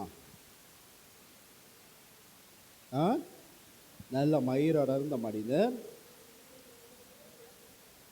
தோல்வி. இந்த மனிதரை பற்றி எங்கேயாவது கேள்விப்பட்டிருக்கீங்களா? திருமுழுக்கு யோவான் எப்படி இருந்தான்? அவன் இதே தான் போகிறான். ஹல்லேலூயா. எனவே தான் சொல்லப்பட்டது, இயேசு சொன்னார், எலியா வரணும் சொல்றீங்க, எலியா ஏற்கனவே வந்துட்டான் அப்படிங்கிறார். அந்த எலியாவின் ஆவி திருமுழுக்கு யோவானிடம் இருந்தது. அதற்கு அடையாளமாக தான் இந்த வசனம் இங்கே இருக்குது. ரெண்டு ராஜாக்கள் 1வது அதிகாரத்தில் நம்ம பார்க்கிறோம். இவர் என்ன பண்ணுகிறார்? ஒரு இடைக்கச்சை கட்டியிருக்கார். அது யோவான், திருமுழுக்கு யோவான் என்ன கட்டியிருந்தானோ அவருடைய உடையும் இவருடைய உடையும் ஒன்றா இருக்கிறத நம்ம பார்க்கிறோம். அப்போ பாருங்கள், இந்த விவிலியத்தில் இருக்கிற ஒவ்வொரு விஷயங்களும், இப்போ எலியா வாழ்ந்த காலகட்டமும் திருமுழுக்கு யோவான் வாழ்ந்த காலகட்டத்துக்கு நடுவில் ஏறக்குறைய 800 ஆண்டுகள் இருக்குது. எத்தனை ஆண்டுகள்? 800 ஆண்டுகள் இருக்குது. ஆனால் எலியாவின் ஆவி திருமுழுக்கு யோவானிடம் வந்த பொழுது எலியா என்ன உடை போட்டிருந்தானோ அதே உடையை தான் என்ன பண்ணா திருமுழுக்கு யோவான் போட்டிருந்தான். ஹல்லேலூயா. அவரும் என்ன பண்ணார்? ஜனங்களுக்கு மத்தியில் வாசம் செய்யலை. எங்கே இருந்தான்? பாலைவனத்திலே அங்கேயும் இங்கேயும். எலியா எங்கே இருந்தார்? அவரும் பெரும்பாலும் கார்மேல் மலை மேலே அந்த ஈரங்களில் தான் அவரும் சுற்றி கொண்டு இருந்தார். அப்போ பாருங்கள், இதில் நிறைய ஒப்புமைகளை நம்ம பார்க்குறோம். இந்த ஒப்புமைகள் எல்லாமே நமக்கு எதை காட்டுது அப்படின்னா, இந்த விவிலியத்தில் இருக்கிற சிறிய சிறிய நிகழ்வுகள் கூட விளையாட்டாக எழுதப்படலை. எப்படி நாம் இங்கே எலியா என்ன உடை அணிந்திருந்தாங்கிறது 800 ஆண்டுகள் கழித்து திருமுழுக்கு யோவானுடைய வாழ்க்கையில் பார்க்குறோமோ, அதே மாதிரி எலியா கீழ்காலில் ஆரம்பித்த அந்த நிகழ்வு ஏறக்குறைய அன்றிலிருந்து ஒரு 300-400 ஆண்டுகளுக்கு முன்னாடி இஸ்ராயல் ஜனங்கள் பாலைவனத்தில் நடந்தபோது இருந்த ஒரு இடம். அப்போ ஒன்றுக்கு ஒன்று அங்கே ஒப்புமை இருப்பதையும் அங்கே ஒன்றுக்கொன்று தொடர்பு இருக்கிறதையும் நம்ம பார்க்கிறோம். அப்போ கிறிஸ்துவ வாழ்க்கையில் கடவுள் என்னை அழைத்திருப்பதும் என்னை நடத்துவதும் இது ஒரு தொடர் நிகழ்வு. இது உங்கள்கிட்ட கூட சில பேர்கிட்ட எலியாவின் ஆவி இருக்கலாம், யாருக்கு தெரியும்? இருக்கலாம். மோசையின் ஆவி இருக்கலாம், நமக்கு தெரியாது. ஆனால் நம்முடைய தாளந்துகளை கண்டுபிடித்து கொள்வது தான் கடவுள் நமக்கு கொடுக்குற சவால். ஹல்லேலூயா, ஹல்லேலூயா. அப்போ பாருங்கள், இந்த விவிலியத்தில் அநேக ரகசியங்கள் புதைந்திருக்கு. இந்த ரகசியங்களை நம்ம தேடும் பொழுது தான் அது நம்முடைய கண்களுக்கு படும். இப்போ நானும் இந்த 2 ராஜாக்கள் படிச்சிருக்கிறேன். ஆனால் இந்த 7வது 8வது வசனம் நேற்று தான் என் கண்ணை பிரைஸ்தான். ஹல்லேலூயா. ஆனால் வசனம் அதை தேடும்போது தான் நம்ம கண்ணில் படும். நம்ம தேடலைன்னா அது படாது. ஹல்லேலூயா. சில நேரம் நம்ம விரும்பி தேடுவோம், சில நேரம் எதேச்சியாக தேடுவோம். ஆனால் நமக்கு என்ன தேவையோ அதை ஆண்டவர் செய்ய வல்லவராக இருக்கிறார். ஹல்லேலூயா, ஹல்லேலூயா. அப்போது பாருங்கள், அதில் ஒரு வார்த்தை போட்டிருக்கு. என்ன அப்படின்னா, வாழ்வு தரும் தண்ணீர் அப்படின்னு. வாழ்வு தரும் தண்ணீர். இந்த வாழ்வு தரும் தண்ணீர்னு சொல்லி பார்க்கும்போது நீங்கள் நம்ம பார்த்தோம் திருவெளிப்பாடு 22ல் ஜீவ நீர் ஊற்று எங்கேருந்து வருது? ஆண்டவருடைய அரியாசனத்தில் இருந்து அந்த ஜீவ நீர் ஊற்று வருது. அந்த ஜீவ நீரூற்று எல்லாரையும் நான் கூப்பிட வேண்டியதாக இருக்குது. எல்லாரும் அங்கங்கே காஃபி குடிக்கிறாங்க. ஹல்லேலூயா. அப்போ பாருங்க, அப்போது ஜீவ நீரூட்டுங்கிறது எங்க இருக்குன்னா ஆண்டவருடைய அரியாசனத்துல இருந்து அது கீழே வருது. இந்த சமாரிய பெண் ஒரு நீர் மொண்டு கொண்டு இருக்கும் பொழுது ஏசாட்ட சொல்றா, வாழ்வு தரும் தண்ணீர் ஞானே அப்படிங்கிற கடவுள் சொல்றாரு. அவர் சொல்றா, அப்ப அது எனக்கு இன்னும் அதிகமாய் கொடும் அப்படிங்கிற. அப்ப இந்த வாழ்வு தரும் தண்ணீர் அப்படின்னு சொல்லும்போது ஆங்கிலத்தில் நம்ம பார்க்கிறோம், கடவுளை அறிந்து கொள்வதற்கு விவிலியத்துல 2 வழிகள் காமிக்கப்பட்டது. எத்தனை வழிகள்? 2 வழி. ஒன்று, முதலாவது வார்த்தை. அல்லேலூயா. என்னது? வார்த்தை. வார்த்தை. இரண்டாவது ஸ்பிரிட், ஆவி. ஆங்கிலத்தில் வேர்ட், ஸ்பிரிட் அப்படின்னு சொல்றோம். தமிழ்ல என்னது? வார்த்தை, ஆவி. இப்ப பாருங்க, சமாரிய பெண்ணிடம் இயேசு சொன்னது, உம்மை எங்கே தொழுவது? ஆலயத்திலா, நற்கருணையிலா? அதெல்லாம் நல்லது தான். ஆனால் என்ன சொல்றாரு? ஆவியிலும் உண்மையிலும். உண்மை என்பது இறை வசனம். அல்லேலூயா. இதை எவ்வளவுக்கு எவ்வளவு நம்ம தேடுறோமோ, எவ்வளவுக்கு எவ்வளவு இதில் நம்ம கவனம் செலுத்துகிறோமோ, அவ்வளவுக்கு அவ்வளவு நமக்கு அதில் ஆர்வம் வரும். இப்போ இன்றைக்கே பாருங்கள், எத்தனை கேள்விகள், எத்தனை பதில்கள், எத்தனை செய்திகள் நீங்கள் புதுசாக படிக்கிறீங்க.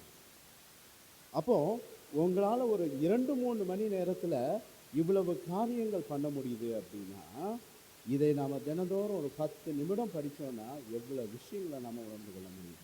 அப்படி படிக்கும் பொழுது நமக்கு ஒரு சில கேள்விகள், ஒரு சந்தேகங்கள் வரும். அதை எழுதி கொள்ளணும், அதை ஜெபிக்கணும், அதை குறித்து ஆலோசிக்கணும், மற்றவர்களோட கேட்கும் பொழுது கடவுள் நமக்கு அதில் நமக்கு என்ன கொடுக்குறார்? முன்னேற்றத்தை கொடுக்குறார்.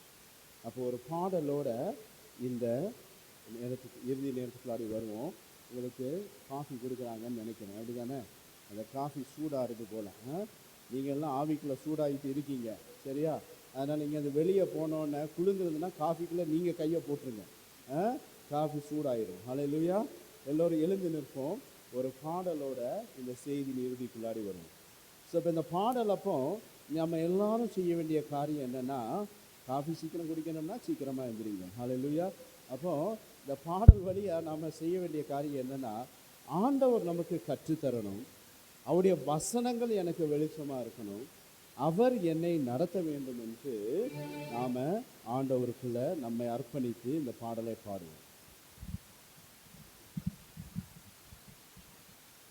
ஹல்லேலூயா.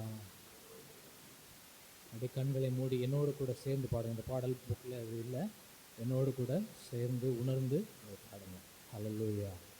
கற்று தந்து நடத்துவீர், கண்டித்து உணர்த்தி போதிக்கிறீர்,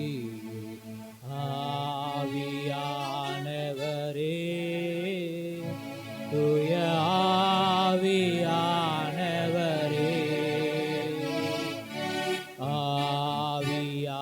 ஆவியானவரே, தூய ஆவியானவரே, கற்று தந்து நடத்துகிறீர், கண்டித்து உணர்த்தி போதிக்கிறீர், ஆவியானவரே, தூய ஆவியானவரே, என்றென்றைக்கும் எங்களுடன் எப்போதும் கூட இருக்கின்றீர், என்றென்றைக்கும் எங்களுடன் எப்போதும் கூட இருக்கின்றீர், சத்திய ஆவியானவரே, சாட்சியாய் வாழ செய்பவரே, சத்திய ஆவியானவரே, சாட்சியாய் வாழ செய்பவரே,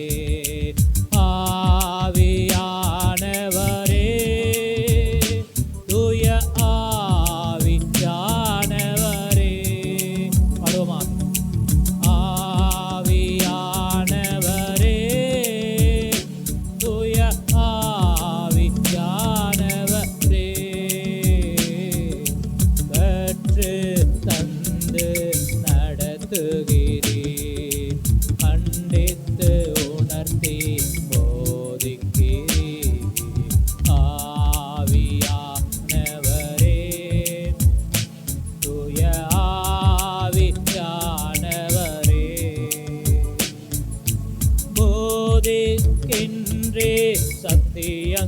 வசனங்களை நினைவூட்டுகின்றே, வசனங்களை போதிக்கின்றே, சத்தியங்களை நினைவூட்டுகின்றே, வசனங்களை அனைத்தையும் சொல்லி தருகின்ற ஆலோசக நீர்தானையா, அனைத்தையும் சொல்லி தருகின்ற ஆலோசக நீர்தானையா. ஆவியானவரே, தூய ஆவியானவரே,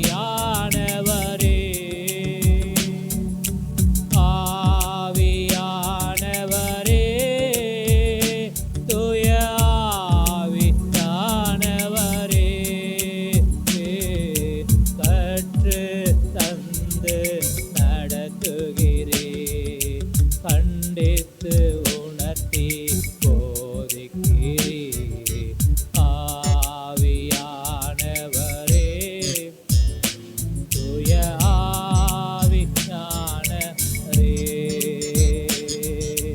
தேவனுக்குகந்த பலியாக அர்ப்பண வாழ்வு நான் வாழ, தேவனுக்குகந்த பலியாக அர்ப்பண வாழ்வு நான் வாழ, மகிமை மேல் மகிமை தருகின்றே, மறுரூபமாக்கி மகிழ்கின்றே, மகிமை மேல் மகிமை தருகின்றே, மறுரூபமாக்கி மகிழ்கின்றே.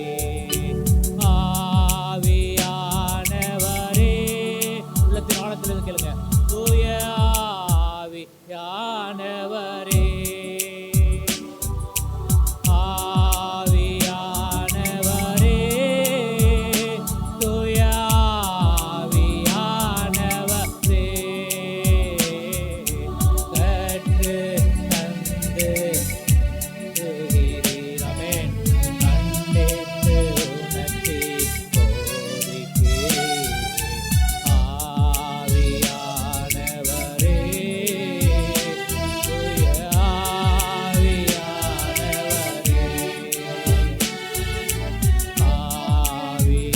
ஆவியானவரே, தூய ஆவியானவரே, ஊழியம் செய்ய பிரித்தெடுத்து உலகெங்கும் தூது அனுப்புகிறேன். ஊழியம் செய்ய பிரித்தெடுத்து உலகெங்கும் தூது அனுப்புகிறேன். நற்செய்தி அருளும் நாயகரே, உற்சாகப்படுத்தும் உன்னதரே, நற்செய்தி அருளும் நாயகரே, உற்சாகப்படுத்தும் உன்னதரே, ஆவியானவரே, ஒரு கரங்களை உயர்த்தி, தூய ஆவியானவரே, என்னாந்து பார்த்து, ஆவியானவரே, தூய ஆவியானவரே, கற்று தந்து நடத்துகிறீர், கண்டித்து உணர்த்தி போதிக்கிறீர். ஆவியானவரே, தூய ஆவியானவரே,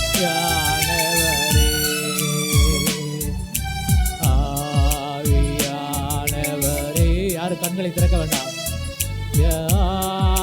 ஆவியானவரே, கண்களை மூடி, ஆவியானவரே, தூய ஆவியானவரே, ஆவியானவரே, தூய ஆவியானவரே,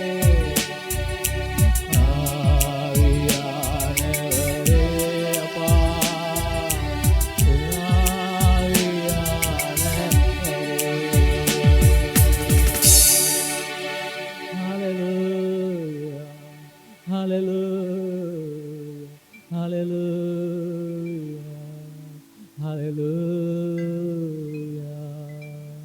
கண்களை மேலே உயர்த்தி, கரங்களை உயர்த்தி, இயேசுவே, நீர் எங்களுக்கு சொல்லிக் கொடுக்கிற ஒவ்வொரு பாடமும், ஒவ்வொரு வார்த்தைகளுக்கும் நன்றி ஆண்டவரே.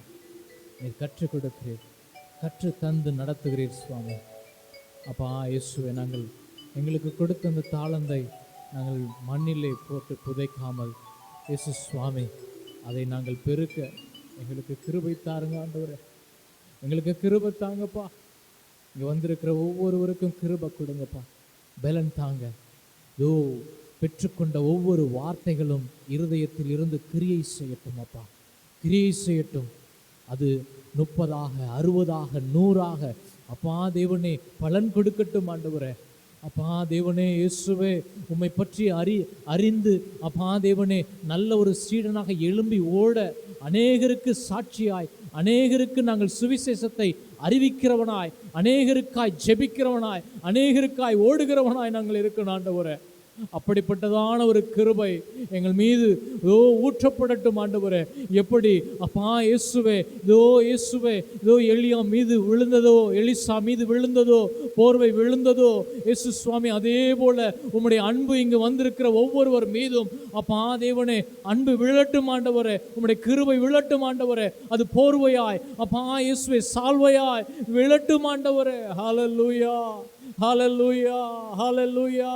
நாங்கள் ஜெபிக்கிறோம் ஆண்டவரே, எங்களை தாழ்த்துகிறோம், தரை மட்டுமாய் தாழ்த்துகிறோம். எங்கள் மீது இயேசு சுவாமி எப்படி இஸ்ரவேல் ஜனங்கள் மீது அந்த மேக ஸ்தம்பம் அப்பா தேவனை மேகம் நிழலிட்டதோ, அதே போன்று இன்றைய நாளிலே இதோ வந்திருக்கிற யாவர் மீதும் அது ஒரு நிழலாய் மாறட்டும். உம்முடைய கிருபை நிழலாய் மாறட்டும், மேகமாய் மாறட்டும், அக்கினியாய் மாறட்டும். அப்பா இயேசுவே, பெரிய ஒரு தாளந்து கொடுக்கிற அப்பா தேவனை பிள்ளைகளாய் நாங்கள் எழும்பி ஓட உதவி செய்வீராக சுவாமி. எங்களை தாழ்த்தி ஒப்பு கொடுக்கிறோம், தாழ்த்தி ஒப்பு கொடுக்கிறோம், தாழ்த்தி ஒப்பு கொடுக்கிறோம். அப்பா விதை விழுந்த இடம் அப்பா தேவனை விளைச்சலை கொடுக்கும்படியாய் நாங்கள் ஜெபிக்கிறோம் ஆண்டவரே. அப்பா களை எழும்பாதபடிக்கு தேவன் பாதுகாத்து கொள்ளும்படியாய் நாங்கள் ஜெபிக்கிறோம். உதவி செய்யுங்க, காத்து கொள்ளுங்க, வழி நடத்துங்கப்பா. இயேசு கிறிஸ்துவின் நாமத்தில் ஜெபிக்கிறோம் எங்கள் ஜீவனுள்ள நல்ல பிதாவே.